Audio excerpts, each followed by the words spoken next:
Bonjour à tous et bienvenue dans ce nouveau numéro de l'Estival. Alors nous sommes à Saint-Jean-de-Mont pour cette première émission, on va en faire 3 à Saint-Jean-de-Mont.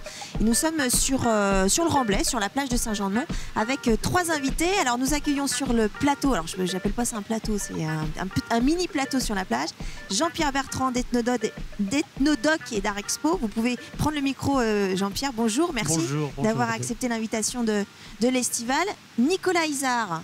Nicolas, vous êtes restaurateur et vous avez le Robinson à Saint-Jean-de-Mont.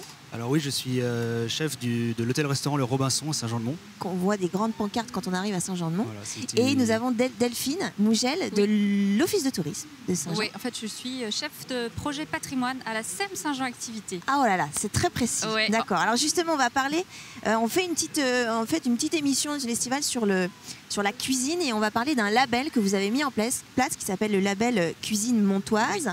Alors vous pouvez nous expliquer en quoi consiste ce label, Delphine, parce que j'ai l'impression que c'est vraiment spécifique à Saint-Jean-de-Mont, qu'il n'y en a pas sur d'autres communes du littoral notamment. Oui, aujourd'hui c'est très spécifique à Saint-Jean-de-Mont.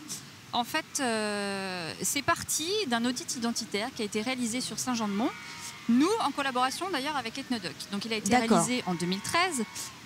L'idée c'était de valoriser les points forts de la station. Et on s'est rendu compte que la cuisine locale en était un, qu'il était méconnu, qu'on voulait tordre le cou au cliché jambon mojette brioche qui colle tant à la Vendée. Traditionnel. Voilà. Donc en fait on a chargé Ethnodoc de faire un inventaire de recettes traditionnelles et qu'on a soumis au chef donc l'année dernière. Qui était membre d'un club qui s'appelle le Club des Restaurateurs. Donc l'année dernière, ils étaient 4 en fait restaurants à avoir revisité des recettes traditionnelles maraîchines. Le label Cuisine Montoise, en fait, ça garantit 4 choses: l'authenticité, la qualité, le fait maison et le circuit court. D'accord. Ça veut dire qu'il y a une part d'authenticité dans chaque recette qui sont revisitées. Il y a de la qualité, on ne choisit pas n'importe quel restaurant. Et le circuit court, en fait, c'est qu'ils ont une obligation de travailler avec des produits locaux. D'accord, et transformer ensuite le produit. Voilà, exactement. Alors pourquoi, Jean-Pierre, je vais vous demander de prendre le micro, on vous connaît bien ici en Vendée pour toute la partie patrimoine justement. Alors en quoi la cuisine fait partie du patrimoine vendéen? À vrai dire, je pense que ça a été une erreur dans le temps de ne pas s'être intéressé plus précisément, puisque c'est vrai qu'on parle que de jambon mojette. La brioche. Bon, quelques autres produits dont on parlait, mais réellement d'aller au fond des choses, c'est-à-dire d'où proviennent les légumes, quelle variété de légumes, d'où vient la viande, quelle race, etc. Ça n'a pas été fait. Ça n'a jamais été fait. Ça n'a jamais été fait. Alors, moi, j'avais travaillé pour le syndicat des boulangers sur l'histoire des gâteaux. Etc. pour le label rouge de la brioche. Et donc j'avais mis en place à l'époque une stratégie. Et quand on a évoqué cette opération avec Delphine et Xavier, l'Office de tourisme de Saint-Jean-de-Mont, on s'est dit mais voilà l'occasion de mener une expérience qui n'avait pas été menée. La grande surprise, c'est que dès qu'on a eu une dizaine d'anciens autour de nous, c'est de voir comment se sont révélées des recettes. C'est-à-dire que d'anciens, vous avez demandé à des anciens... Alors, qu'est-ce que vous mangiez au quotidien? Il y a 30 ans, il y a 40 ans, il y a 50 ans. Dans leur jeunesse, voilà. Là, on a fait marcher la mémoire. Et puis, vous avez fait du collectage, comme le collectage traditionnel? C'est exactement du collectage. D'ailleurs, on a tout enregistré, etc. Et d'abord, le résultat était plus riche qu'espéré. On a découvert des choses qu'on n'imaginait pas un instant. D'accord. Ensuite, voyons... je vous coupe Jean-Pierre, mais qui ne sont pas forcément spécifiques à Saint-Jean-de-Mont. Si. On a travaillé qu'avec des gens, ils étaient de Notre-Dame-de-Mont, Lavardemont, Saint-Jean-de-Mont et Saint-Thierry-d'Orier. Oui, maraîchins, côté maraîchins. On a fait en sorte qu'il y ait des maraîchins du Marais et des maraîchins qui habitent le long du... Ah bah oui, c'est pas la même chose. Voilà. Différent. Il ne faut pas tout mélanger. Donc chacun avait ses habitudes par rapport à son environnement.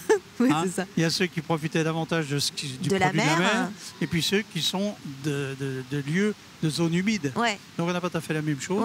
Alors ça, c'était génial. Et dans la foulée, on a proposé de refaire une deuxième série d'enquêtes autour des légumes.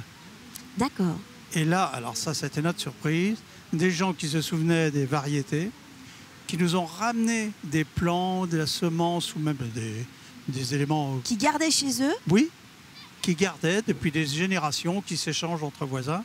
Et on a envoyé ça à un spécialiste, à un botaniste, qui est actuellement en train de nous analyser ces produits-là pour voir, en gros, leur valeur nutritionnelle, alimentaire, on va dire, mais aussi historique. D'accord, ça veut dire qu'il y a des légumes qu'on ne consomme plus, qu'ils ont consommés, qu'on ne consomme plus aujourd'hui. Voilà, absolument. D'accord. Okay. Et donc l'idée, c'est pourquoi pas de les faire revenir sur les tables des restaurants. On a même été jusqu'à demander à 2 maraîchers s'ils accepteraient de reprendre la production pour les restaurateurs. Et c'est d'accord. Ah d'accord. Des maraîchers d'ici. Oui. Nicolas, vous avez le... Jean-Pierre, vous allez passer le micro à Nicolas. Vous êtes restaurateur, vous avez le Robinson à Saint-Jean-de-Mont. Oui. Vous faites partie du label depuis juste cette année-là, 2015. On a adhéré au label depuis cette année. C'est vrai que quand on nous a parlé de ce label, ça nous a tout de suite... En quoi ça vous a plu? Ça nous a intéressé du fait que c'est un label qui met en avant quand même des produits locaux, qui valorise aussi le savoir-faire et l'identité culinaire vendéenne. Et c'est ce qu'on fait, disons, tous les jours dans nos cuisines. Donc c'était pour nous important d'adhérer à ce label, d'obtenir ce label. Oui. D'accord. En quoi ça peut changer aussi la vision de vos clients, par exemple? En quoi ça peut changer la vision des clients, je sais pas. Parler du bon produit, Delphine parlait du bon produit ou des circuits courts, etc. Ça peut en tout cas intéresser les gens de venir manger des produits locaux mais cuisinés différemment, parce que chez nous on va essayer de leur apporter une touche un petit peu originale. Par exemple, donc, vous avez un exemple de recette? Là, nous, on s'est focalisé là sur la sardine cette année. C'est un produit qu'on travaille beaucoup. C'est pour nous vraiment ça fait vraiment partie de la gastronomie vendéenne. Et donc, on va pas faire que la sardine grillée bêtement avec la tartine de pain beurre. On va essayer de la... Ce qui est déjà bon. Hein. Ce qui est déjà très bon, puisqu'on a déjà un bon produit à la base. Mais nous, on va essayer d'aller donner à la sardine une présentation différente, une cuisson un petit peu plus pointue, une sauce qui va relever Alors, par exemple, avec une simple sardine, entre guillemets, vous allez faire quoi? Là, nous, actuellement, ce qu'on fait justement pour la sardine, on la lève en filet déjà. D'accord. On la fait en brochette pour lui donner justement une présentation originale. Et puis on va l'accompagner d'une petite vinaigrette au salicorne pour rester évidemment dans la région. Et puis une petite tartine grillée pour rappeler la tartine grillée de la Vendée. Traditionnelle. Et puis un petit bol de mojette à la tomate. Donc tous ces produits-là qui sont 100% vendéens sont retranscrits dans cette assiette pour vraiment faire ressortir l'identité culinaire vendéenne. Et c'est ce qui nous correspond en tout cas. C'est ce qui vous correspond. Delphine, au niveau du label, l'année dernière, il y avait 4 restaurateurs c'était la première année. Oui, c'était la première année. Là, il y en a 10, c'est ça? 11. 11 même. Oui, 11. L'histoire de ce label-là, au-delà de mettre en avant les produits, etc., c'était aussi une histoire de fédérer aussi les restaurateurs entre eux? Exactement. Et en fait, quand on les a interrogés, Jean-Pierre, je pense, parlera de son application dans le jury. ça a dû être très, très difficile. C'est un travail de longue haleine. Oui, je le sens. Beaucoup, on en va en parler tout à l'heure. Donc en fait, quand on les a interrogés, on s'est rendu compte qu'ils avaient besoin finalement d'être reconnus comme faisant partie d'un réseau, d'une simplement. Entité. Voilà, d'un réseau de professionnels qui travaillent de façon intelligente les produits. Ils avaient aussi envie, parce qu'ils trouvent qu'on est un office de tourisme qui est assez dynamique, et ils avaient aussi envie de répondre à notre demande pour participer au projet que nous on met en place. D'accord. Alors c'est vrai que l'année dernière ils étaient 4, le concept était un tout petit peu différent. C'est-à-dire nous, ce qu'on se dit, c'est que le patrimoine culinaire, en fait on a voulu associer les détenteurs de l'histoire, du patrimoine, c'est-à-dire les habitants locaux, et puis les gens qui ont le savoir-faire, c'est-à-dire les professionnels dans les restaurants. Donc ce qu'on a fait, c'est qu'on a fait rencontrer un maraîchin détenteur d'une recette particulière que le restaurateur voulait refaire avec le chef. Ils se sont rencontrés dans les cuisines du chef. Et alors c'était très drôle, parce que du coup c'était comme un cours de cuisine où c'était le maraîchin qui prenait les commandes et qui montrait c'est le restaurateur au chef. qui apprenait. Voilà. C'est ce qui s'est passé, Nicolas. Oui, le micro, Nicolas. Oui, c'est ce qui s'est passé. Donc nous on a eu un pêcheur qui est venu... Jean-Claude. C'est ça, Jean-Claude, qui est venu dans nos cuisines et qui nous a un petit peu montré sa façon de faire, qui est complètement différente de la nôtre évidemment, mais c'était assez sympa. Oui. Ça vous a pas heurté, c'est-à-dire que ça a remis en question votre façon de travailler le poisson? Non, pas du tout. Ça vous a donné des trucs? Pas forcément. Si, je dirais que ça nous a peut-être apporté une ou 2 idées, parce qu'il avait une façon de faire que nous on maîtrise pas. Ça nous apporte une histoire sur le produit aussi. Oui, voilà, parce sur la façon de le travailler. Il nous a expliqué qu'il faisait ça sur les bateaux, donc c'est vrai que c'est pas la même époque non plus. Donc, puis c'est pas le même environnement. Faire ça sur un bateau ou sur une cuisine, c'est différent. Et donc c'était le lien, c'était justement de faire rencontrer les gens, tout simplement, parce qu'ils ne se voient pas forcément en fait. Non, pas du tout, ils ne se connaissaient pas. Non. Ouais. Et du coup, l'année dernière, les revisitations étaient basées uniquement sur du traditionnel. D'accord. Cette année, on a élargi le concept. Vous avez changé un peu? Voilà. En fait, il y a à la fois du traditionnel qui est revisité et à la fois simplement de la cuisine créative qui sublime des produits locaux. Ce qu'on a dit tout à l'heure. Voilà. Et c'est par exemple ce qu'a choisi de faire Nicolas Robinson dans ton plat qui s'appelle les huîtres chaudes. Où là, c'est un produit. Enfin, je te laisse en parler. Oui. Donc, c'est les huîtres. Les huîtres chaudes. Jusqu'ici, tout va bien. Jusqu'ici, tout va bien. Tout le monde connaît l'huître. Voilà. Donc, nous, l'huître chaude pour... Voilà, ça se consomme très bien, ça change. Beaucoup de gens ne connaissent pas. Ouais. Des gens qui ne mangeraient pas d'huîtres d'habitude vont plutôt les consommer chaudes, cuites. Ouais. Donc nous, on les cuit tout simplement à la vapeur dans un premier temps. Ouais. Et puis après, on y ajoute par-dessus un beurre d'oseille, un beurre de vinette comme on appelle. Un beurre de vinette. Un beurre de vinette, la vinette qui est l'oseille. C'est ça. C'est rigolo. En maraîchin. Ouais. Donc pareil, on va y apporter aussi un petit peu de salicorne pour le côté donner un salé, iodé. Voilà. Salé.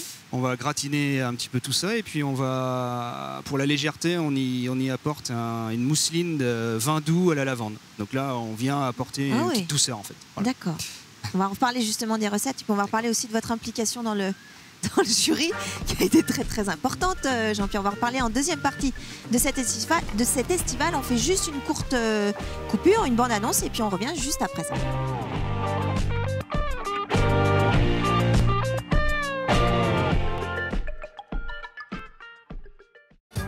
C'est l'été sur TV Vendée, alors on sort les caméras et on s'installe au soleil pour profiter des plus beaux lieux du département. Hervé ira à la rencontre de personnages plus attachants les uns que les autres.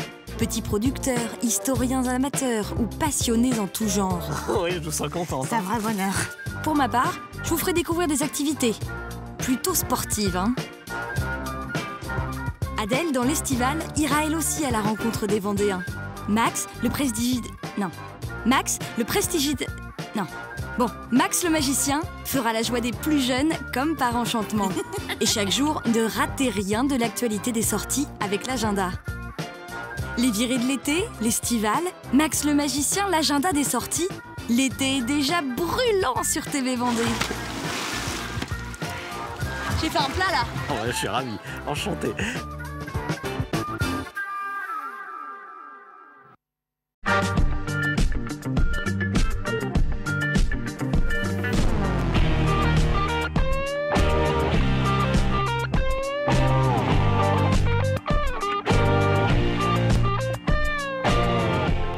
Dans la deuxième partie de cet estival où nous sommes à Saint-Jean-de-Mont. Nous sommes en compagnie de Jean-Pierre Bertrand de l'Art Expo et d'Ethnodoc, en compagnie de Nicolas Isard qui est cuistot au Robinson et de Delphine Mougel qui s'occupe, alors je dis de l'office de tourisme mais qui s'occupe plus spécifiquement du label aussi cuisine montoise. Jean-Pierre, alors vous avez été dans le jury justement pour établir ce label. Oui, on sent que ça a été très difficile. Dur métier. Très dur métier. Hein. Vous avez quand même des journées pas faciles, hein, j'avoue. Alors, en quoi consistait le jury? Parce que vous n'étiez pas tout seul, mais vous avez dû goûter les plats. Vous avez dû vous impliquer. On a goûté tous les plats, c'est évident. Ouais. Hein. Combien il y avait de plats? Ah ben chaque fois il y en avait au moins 2. Ah oui. Et puis la plupart nous attendaient avec des petits amuse-gueules. Voilà. Ils prévoyaient un petit dessert. Voilà. Alors c'est sympa après les huîtres chaudes dont on vient de parler. Vous avez goûté les huîtres chaudes? Oui. Et alors c'était bon? Ah c'est excellent. C'est excellent. Non, tout ce qu'on a bu c'est vraiment manger. Et... Oh, le lapsus. Avec modération bien sûr. Non, mais j'ai bu bien sûr, oui, on va se rattraper avec les branches. Hein. On va se rattraper aux branches. Ouais, non, mais derrière, il fallait qu'on aille manger quelque chose de sucré, des bordadao et compagnie. Donc ça... Comment ça s'est passé en fait? Vous n'étiez pas tout seul dans le jury? Nous étions 4 avec des métiers vraiment différents. Il y avait un restaurateur, un Claude Bouillon. Il y avait une dame dont je ne prends plus le nom. Marie-France Thierry, voilà. blogueuse culinaire. Ah bah oui, la blogueuse, bien sûr, Marie-France, voilà, que tout le monde connaît. Qui fait tout son travail autour un peu d'autres métiers. Vous? Il y avait Françoise Groux, qui est la patronne de Gastromère, donc a des habitudes de l'alimentaire par exemple. Ah oui, quand même, il y avait des personnes assez pointues quand même sur le... Et moi, sur la partie plus ethno. Patrimoine, etc. Moi, je ne suis pas dans l'alimentaire, mais bien que je m'y plaise. Les gars... non, mais j'ai le profil qui amène, c'est pas de problème. Nos hôtes là nous ont à chaque fois apporté, bon, on était hors du grand service. Ouais. Hein. Ouais. Et ça, c'était intéressant parce qu'on pouvait discuter avec eux. L'objectif était de voir ce qu'ils avaient dans la tête. Alors, aussi. Oui, c'est-à-dire que vous n'avez pas que goûté, on rigole, mais en fait, vous avez aussi posé des questions. Ben, on posait surtout des questions. Je veux dire, le côté passionnant de cette affaire a été le questionnement, les réponses et la discussion qui s'installait pour voir jusqu'où ces gens-là ont un intérêt pour ce qu'on appelle la tradition, entre guillemets, et nous donner des idées aussi sur le devenir de tout ça.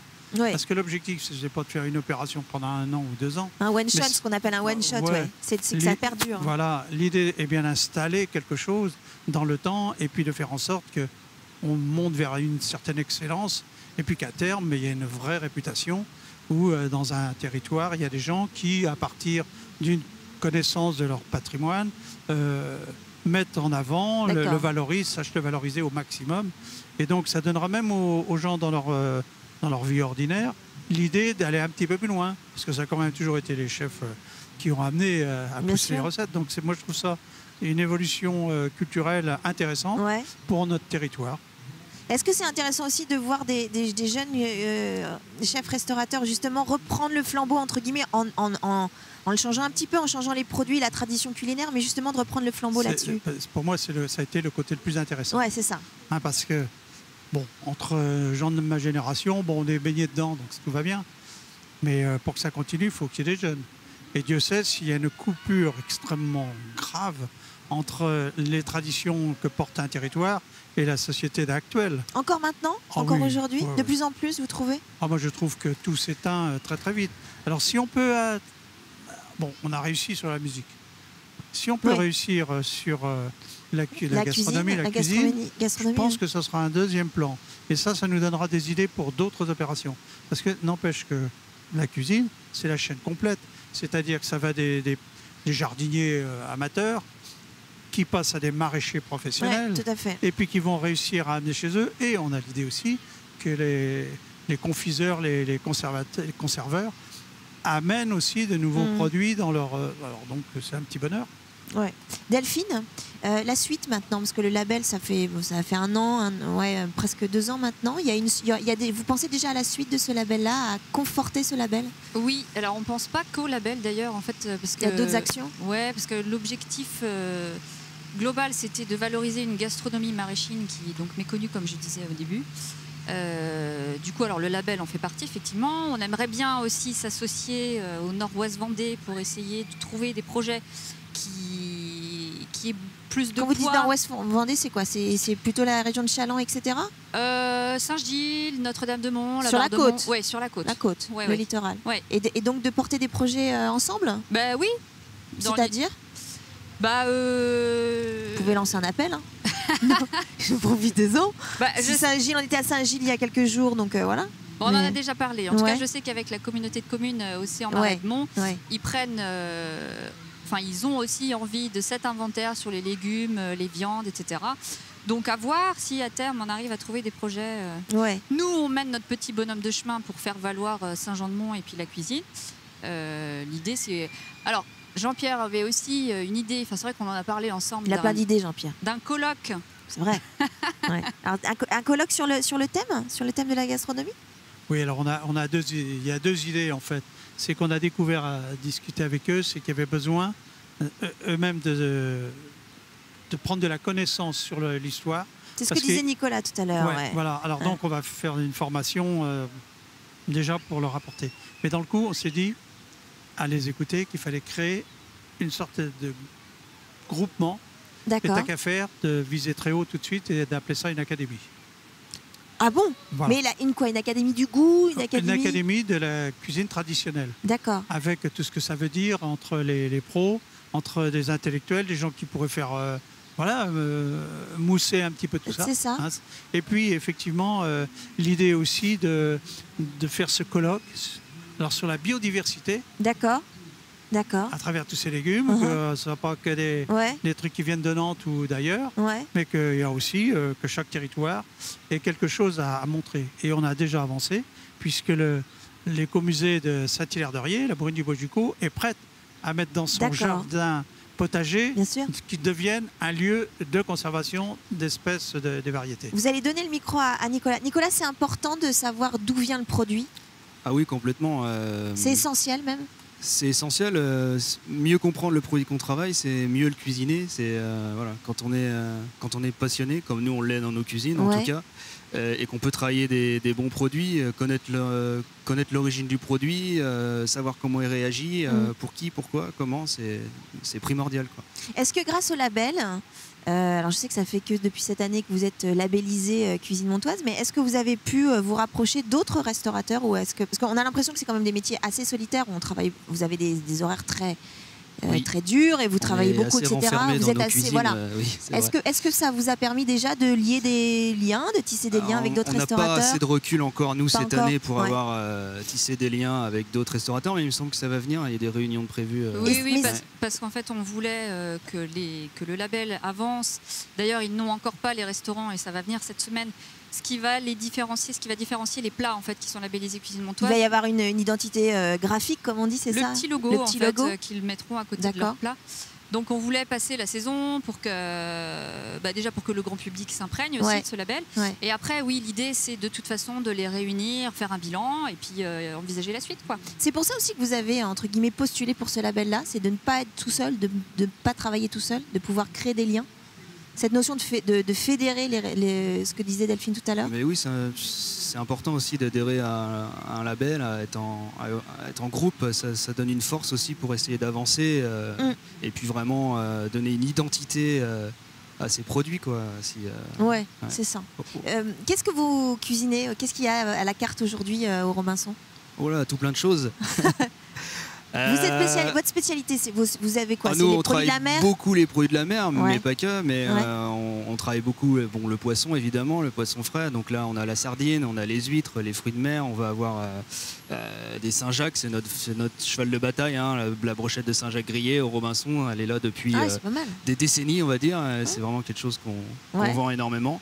On va faire du bar, on va faire du homard, voilà, des produits plus ou moins valorisants. Mais une sardine est aussi bonne qu'un homard à partir du moment où le produit est respecté et qu'elle est bien cuisinée. Qu'elle est bien cuisinée, voilà. Mais c'est toujours le respect du produit, quoi. C'est ça. Quel est le produit purement vendéen que vous cuisinez, que vous ne cuisiniez pas avant et que vous cuisinez maintenant? Alors là, je vous pose une colle. C'est une colle, parce que on essaye d'aller chercher tous ces produits, on essaye de les intégrer à notre carte, à nos cartes, parce que les cartes changent au fil des saisons. Et on essaye d'aller chercher tout le temps ces produits-là, ces produits vendéens. Maintenant, avec Ethnodoc, ce qui nous a un petit peu amusé, c'est d'aller retrouver des vieilles appellations, justement. Ah oui, des vieilles appellations. Des mots. Jean-Pierre, il y a des mots qui... Oui, Nicolas, s'il vous plaît, le micro. Il y a des mots de légumes comme ça qui... Évidemment, puisque d'abord, il y a le parler local. Oui, il y a le patois local. Il y a un maraîchin qui est encore assez vivant. Qui n'est pas la même chose que le boquin, etc. On ne va pas appeler une sèche une sèche. Comment vous l'appelez? J'étais une margate. Pardon? Une margate. Bien sûr. Voilà. C'est évident. D'accord. Bon, les haricots blancs, tout le monde le sait, c'est de la mojette. La mojette. Dans le bocage. Ici, là, c'est du poiser. Du poiser. D'accord. C'est pas tout à fait pareil. On va le noter tout ça parce que je ne vais pas m'en souvenir. Alors, moi, ça m'amuse aussi quand je suis avec eux, de les entendre parler et puis d'essayer d'apporter ce petit mot qui va changer un peu la chose. Ce que disait Nicolas qui va donner la petite spécificité. Ça fait partie aussi de la Jean-Pierre, passion. quand vous dites avec eux, c'est avec nous? Oui, avec eux. Oui, parce que nous, on ne comprend rien au maraîchage. Non, mais alors, le maraîchage, c'est très difficile.